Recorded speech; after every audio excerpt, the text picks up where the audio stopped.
Srila Prabhupada. Translation: those who are devoted to the cause of the personality of Godhead live only for the welfare, development and happiness of others. They do not live for any selfish interest.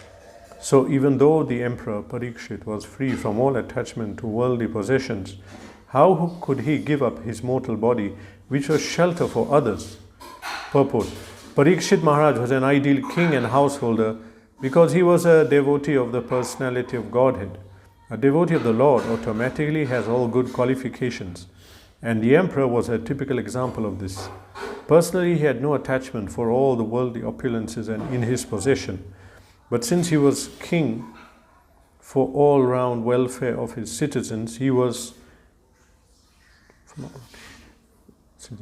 always busy in the welfare work of the public, not only for this life, but also for the next. He would not allow slaughterhouses or killing of cows. He was not a foolish and partial administrator who would arrange for the protection of one living being and allow another to be killed. Because he was a devotee of the Lord, he knew perfectly well how to conduct his administration for everyone's happiness, men, animals, plants, and all living creatures. He was not selfishly interested. Selfishness is either self-centered or self-extended. He was neither. His interest was to please the Supreme Truth, personality of Godhead. The king is the representative of the Supreme Lord, and therefore the king's interest must be identical with that of the Supreme Lord. The Supreme Lord wants all living beings to be obedient to him and thereby become happy. Therefore, the king's interest is to guide all subjects back to the kingdom of God. Hence, the activities of the citizens should be so coordinated that they can at the end go back home, back to Godhead. Under the administration of a representative king, the kingdom is full of opulence. At that time, human beings need not eat animals. There are ample food grains, milk, fruit and vegetables so that the human beings as well as the animals can eat sumptuously and to their heart's content. If all living beings are satisfied with food and shelter and obey the prescribed rules, there cannot be any disturbance between one living being and another. Emperor Parikshit was a worthy king, therefore all were happy during his reign.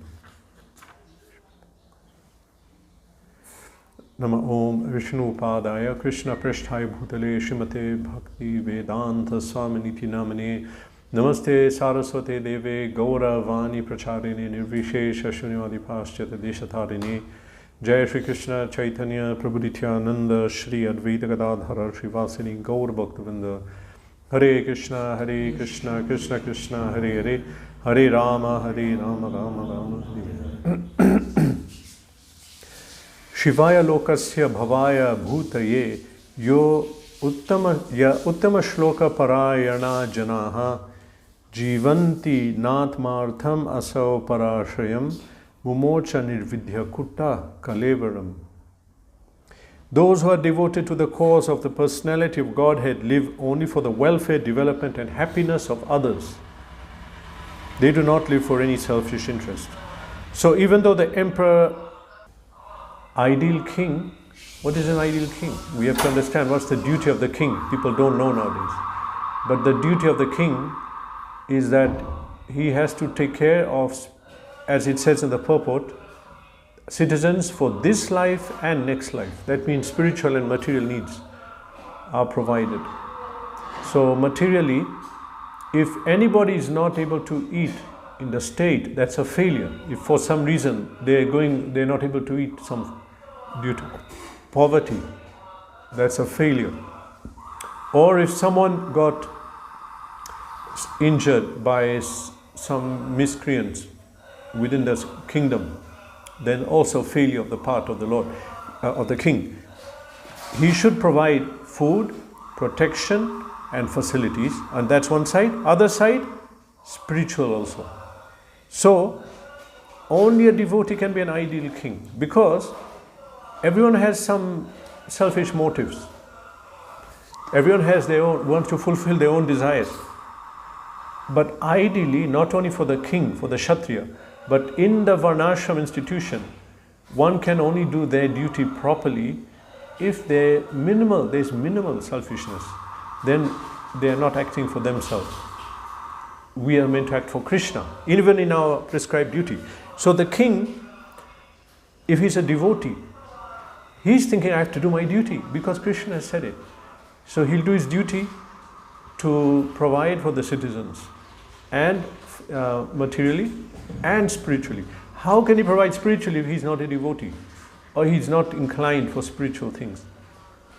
How can he spiritually benefit? So he has to spiritually be providing, and for that he has to understand what to do spiritually.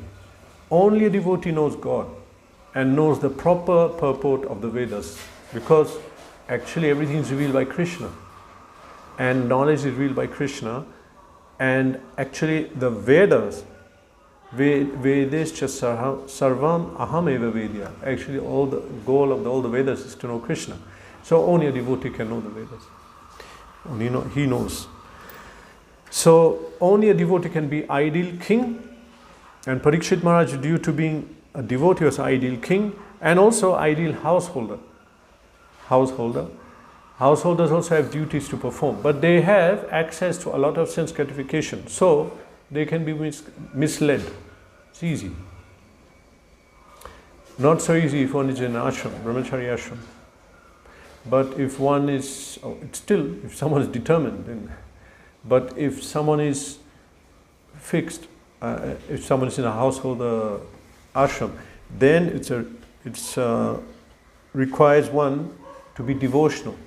Because if you're a devotee, then we are happy in process of bhakti. Then we are not inclined for the material happiness. So only a devotee can be ideal king or ideal householder. So Parikshit Maharaj was an ideal king and ideal householder. So now it's going to we'll explain how he was ideal. Prabhupada writes in the purport, selfishness. That comes from the word the self. I'll serve myself. Selfishness can be self-centered or self-extended. That Parikshit Maharaj, he could have only thought of his benefits or his family. His nephew will become one minister, his brother will become another minister, then his one cousin, there's no more place left in the government. Make a new ministry, put him there. You can easily put the whole family there. Then you'll think, oh, he's a selfless person, he's only serving his family. Why his family? Why not someone else's family? That is self-extended.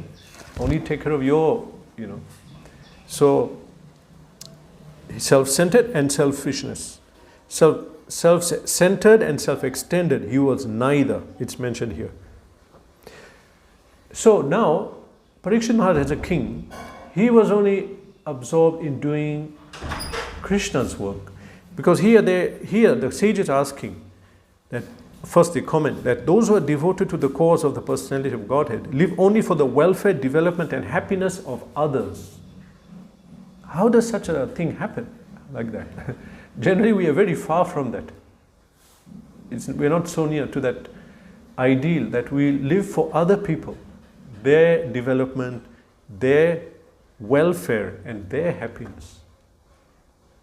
But this is realized by a devotee in this way, that a devotee, generally people see differences.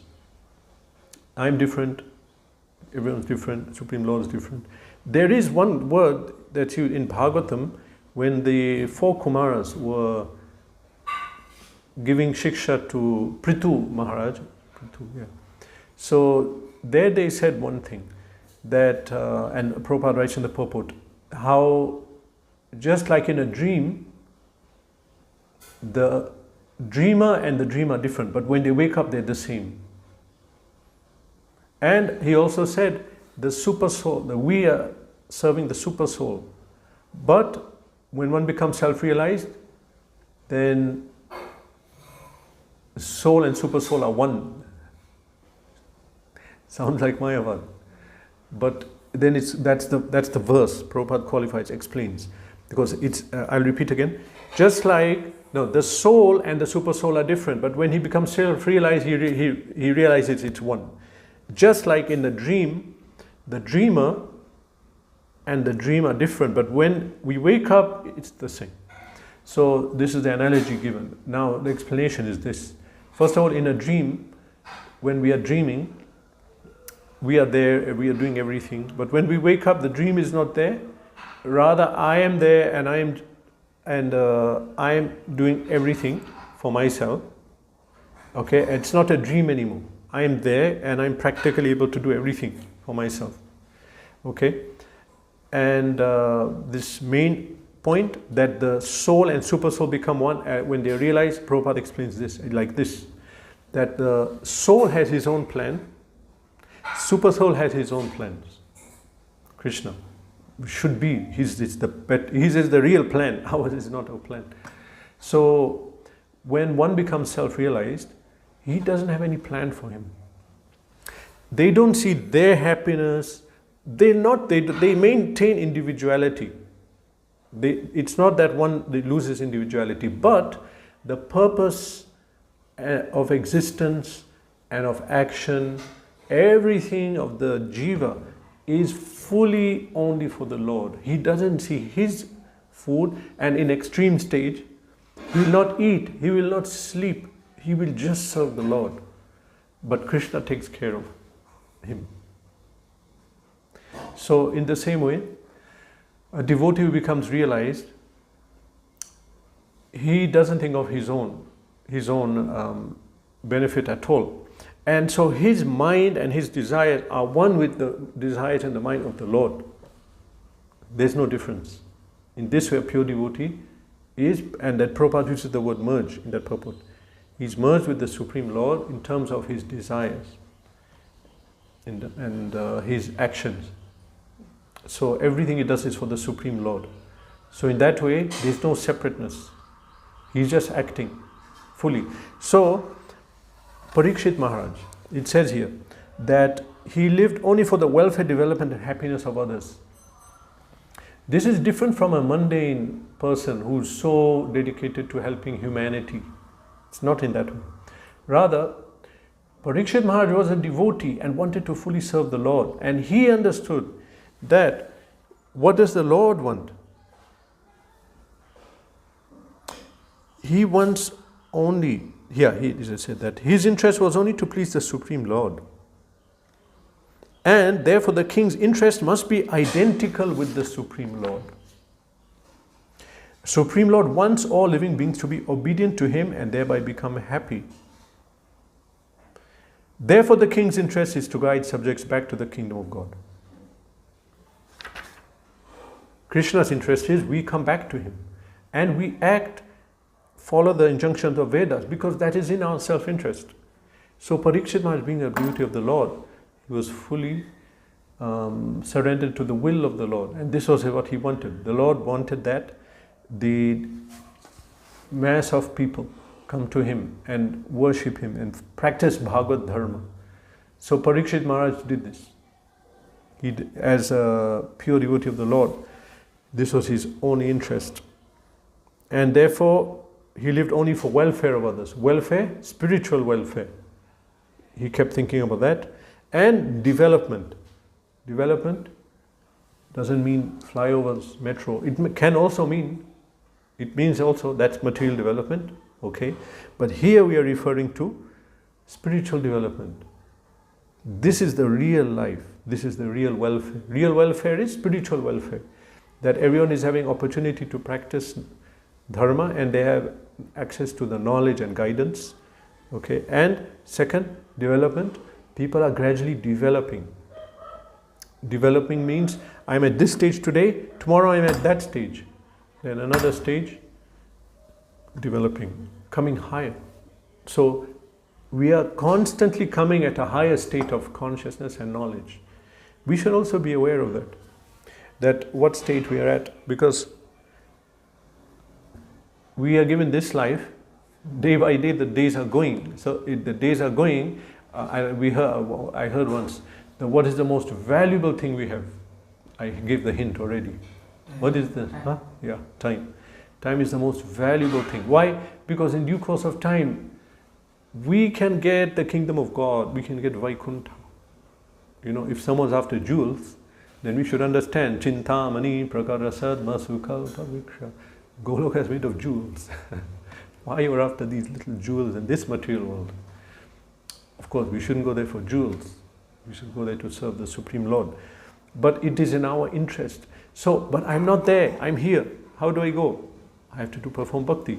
So I'll perform bhakti, but you need to do it over a course of time, isn't it? So the most valuable thing we have is time. We have knowledge of bhakti, we have the books, we have everything, and we have the time. We have the time, but not forever. There'll be a time when the time is over. So before it's over, we have to reach a point. I don't know what it is for all of us. When is death, or when is certain abilities taken away by our karma. So time is so valuable. And so proper use of the time, one can get the highest benefit.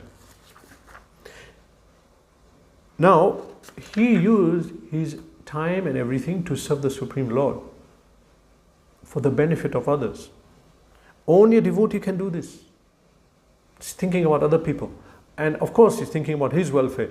But he understood as a devotee of the Lord, that the Lord is so powerful, He'll take care of me. Let me do His work. We shouldn't be concerned too much about so many things. Like, we worry about health, money, well-being generally. But if we worry too much, that's a symptom of some kind of faithlessness in God. We'll not be too much engaged in that. We will not be careless. We have to endeavor. Then Krishna gives mercy. Not that we don't endeavor. But we understand that the Supreme Personality of God is so great. He's fully in control. So, I have that faith, and I'm not going to just use all my time in those activities, working hard, amassing money and education, such that I will not practice bhakti at all. No, I will not do that. So because King Parikshit was a devotee, he used the most valuable object of his of time for the service of others, serving the living entities. Not only those connected with him from his state or his religion or all the living entities. And Prabhupada writes here, significantly, that that since he was a king, for the all-round welfare of his citizens, he was always busy in the welfare work of the public, not only for this life, but for the next. He would not allow, and here it's that he took care of all living entities. So here it says, he would not allow slaughterhouses or killing of cows. He was not a foolish and partial administrator who would arrange for protection of one living being and allow another to be killed. Aren't they children of God also? Krishna will be upset if someone is injuring any of his souls. Because he was a devotee of the Lord, he knew perfectly well how to conduct his administration for everyone's happiness. Men, animals, plants, and living creatures. How can everyone be happy? How can everyone be happy? That's what people are trying to do in this world, isn't it? NGOs. So what? In many NGOs are actually meant sometimes for subverting a nation. It's a hidden thing. They open NGO, we want to help people. Actually, they're destroying. And also some are for taking money. It's a show. But there are people, they open NGOs, non-governmental organizations and endeavors, and individual people also, who want to help people. So they want everyone to be happy. But they don't know how to do it. They have no idea. They end up doing damage. There's something called, Bhaktisiddhanta Saraswati Thakur coined, malefic mercy and non-malefic mercy. What is malefic? Harmful. Yeah. Malefic means harmful. Mercy, which is harmful, is like a parent who's maybe giving too much love to the child doesn't develop. Or someone wants to help poor people and he's just giving handouts. And they remain poor and depend on the handouts. That's harmful. It's a form of mercy which is harmful. That is malefic mercy. Then there is non-malefic mercy, mercy which is actually mercy. That is that help which is given in such a way that benefits the person in long term. So non-malefic mercy means are spiritual endeavors, like giving gyan, that they should come out of their suffering condition. That gyan, that knowledge, and that facility for practicing. Temple or spiritual institution. That is non-malefic mercy. So Parikshit Maharaj, it says here, because he was a devotee, because he was a devotee of the Lord, he knew perfectly well how to conduct an administration so that everyone can be happy. And that definitely means instituting varnashram within human society and governing according to Manu Samhita, which is written by Manu, the progenitor for mankind. He is empowered. Swayambhu Narada Shambhu Kumara Kapilo Manu. What do they call the Mahajans, personalities who know about the Supreme Personality of Godhead are 12 in number. They're given in Srimad Bhagavatam. So it's Swayambhu Narada Shambhu Kumara Kapilo Manu. Pralado Janaka Bhishma Vyasaki Bali Vayam. Vayam means me. Me means who? Who's speaking? Who's speaking this verse? Huh? Who? Shiva. No, it's spoken in the 6th canto. To the Yamadutas. Who spoke it? Yamaraj. So these are 12 personalities who know the principles of religion. He was speaking. Because, as you know, they were confused. They thought, oh, Yamaraj, we thought you were supreme. They're speaking about someone else. He said, no, I'm not supreme. There's a supreme personality. And who knows about him? These 12 personalities know about him. So one of them is Manu. Manu has also written the Manu Samhita. So Manu Samhita tells us how the law and order should be kept in human society. You see now, cow killing is legal. Cow killing is legal. But it's not. It's not. Just because in some human government people say that it's legal, we passed it, it's okay. It doesn't. It's not. We can't interfere with laws of Manu and with the Lord. Actually, it's the Lord's laws given through Manu. Because knowledge of God is given by God, like in Bhagavad Gita, or through his devotees. Krishna gives knowledge. So Manu has given the edicts that cow killing is sinful, punishable by death, and other things. Adultery. I think here that recently they passed a law, it's okay, something like that. It's not punishable in court of law. It's just not good.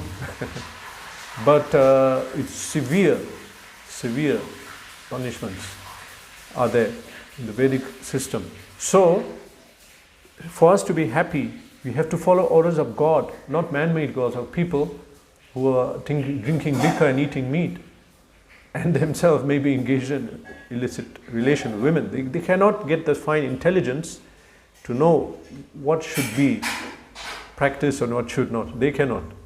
So Parikshit Maharaj took shelter of Supreme Personality of Godhead and his laws. And therefore he knew how to make people happy. Only a devotee can know this. Devotee knows because devotee follows Krishna. And if you follow Krishna, we'll put his varnashram system, his laws, and his justice system. What is wrong, what is good, according to Krishna. That's followed. A king is representative of the Supreme Lord. Therefore, the king's interest must be identical with the Supreme Lord. Supreme Lord's interest is given in Bhagavad Gita. First of all, he wants we should follow Shastra. He says we should follow Shastra in chapter 16. And he desires this knowledge to be spread all over. knowledge of Gita should be spread. First, we should read it and accept it, Bhagavad Gita.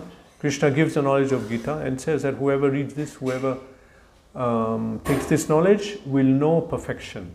Know means K-N-O-W. He will know perfection. And all his endeavors will know perfection, will be successful. Iti guyatamam shastam idam uktam mayanaga etad buddha. This is the most confidential knowledge. This is chapter 15, last verse. This is the most confidential knowledge, and one who knows it will achieve all perfection. So Krishna wants that we take the knowledge, then he wants that the knowledge be spread, and we accept this knowledge and the Vedas in general. This is his aim. So representative of the king should be representative of God, so he should do the same thing. Under the administration of a representative king, the kingdom is full of opulence. At that time, human beings need not eat animals. There are ample food grains, milk, fruit, vegetables, so that human beings as well as animals can eat sumptuously and to their heart's content. Now, if we don't want disturbance in society, now there's disturbance. What kind of disturbance? Crime, and people mentally disturbed, unfortunately, and poverty, and unqualified people in positions where they should not be. If all living beings are satisfied with food and shelter and obey prescribed rules, there cannot be any disturbance between one living being and another. If we simply be satisfied with food and shelter, which we are given, but we are not satisfied, we want more. Sometimes you find family of 2, 3, huge house, 4 floors, occupying huge area. 4 cars are there in the driveway. 3 people in the house. They're not satisfied. And what about food? Food is given. Milk, grains, vegetables, and people, no, we want to eat meat. Then there'll be disturbance. There'll be disturbance. You know, these vegans, they've done some good research we can use, even though they have some strange policies. One of their research is they analyze how much grain, if you have to feed the cow or the animal, with relation to a human being. They said that an animal takes 6 times more grains than a human, something like that. They're feeding the grain to the animal so they can eat the meat. That same grain can feed 6 people more. So the fact, if people start shifting to eating animals, then the grains will be less in society, and there's poverty. They give analogy how poverty is there, lack of grains because of having to feed. Because so much grain is produced, where is it going? To feed animals. Why? So they can eat this much meat. And as Prabhupada noted, he said, I was in the plane, next to me someone was eating meat. Actually the meat is this much only, small piece. It's not that they'll eat, like how we eat a pineapple or mango, big. They'll eat little. It's so little, just ignore it, just don't take it. It's not such a big thing. So, but people are unsatisfied, they want to eat. So because of that, there'll be disturbance. They should be satisfied with their shelter and the food that's given by God. What is enough for them. Then, otherwise there'll be disturbance. There'll be disturbance because there'll be poverty. Then poverty, people will turn to crime. And then disturbance, mental disturbance due to lack of resources. These things will be there. So, in this way, people will not be happy. But now the verse is saying something different. It's speaking about Parikshit Maharaj, that he was a devotee, he was an ideal king, and therefore, he lived only for the welfare, development and happiness of others. Fine. People who are devotees do not live for any selfish interest. Even though Emperor Parikshit was free from all attachment to worldly possessions, how could he give up his mortal body which was shelter for others? So now Shaunakrishi is saying that a devotee Someone may say, I'm going to sacrifice my life for God. Okay, I'll do the supreme sacrifice in some way, whatever he is doing, through a battle or through spreading the teachings of Gita. I'll say, okay, I'll not think about my health. But they're saying, but a devotee doesn't just think about him, he's thinking about others. Parikshit Maharaj thought about the whole welfare of everyone. He thought of welfare of his citizens, materially and spiritually, and their development and happiness. So he was shelter for so many people. So why did he go and give up his life? That was their point here. We spoke all these points. Devotees, not selfish, so he helps other people. So Parikshit Maharaj, he was shelter for so many people and he helped so many people. So why did he give up his life, his mortal body, which was shelter for others? It was not just his own sacrifice, but others had to also lose. So what is the purpose of that? This is the question. And so that's going to be answered ahead. That actually Parikshit Maharaj saw everything, the plan of God, so he was following that. We can't understand sometimes how, for example, even this Kali Yuga, so many reverses happen in the Vedic culture. Why is that? How did God allow that? But those with vision can see that actually Kali Yuga, this is prophesied, and that's because the jivas who come are sinful. They don't want it. Some have to be punished. Because access to Vedic culture is a big benefit, materially, spiritually. One who's born into the Vedic culture, Sanatana, we loosely call it Hindu today. You can say it's almost the same thing. That's a great benediction. But sinful people, then they're born outside. And also, it's gradually removed when more sinful people come. One is they're not qualified. Two, they also don't desire it. So, Anyway, Parikshit Maharaj saw that, so why did he give up his body in this way and not stay to do the welfare work of Krishna and protect others? We'll see the answers later on. But one of them is this, that he sees Krishna's plan. So he's just following it. Hare Krishna. Any question? Okay, Srimad Bhagavatam ki jai.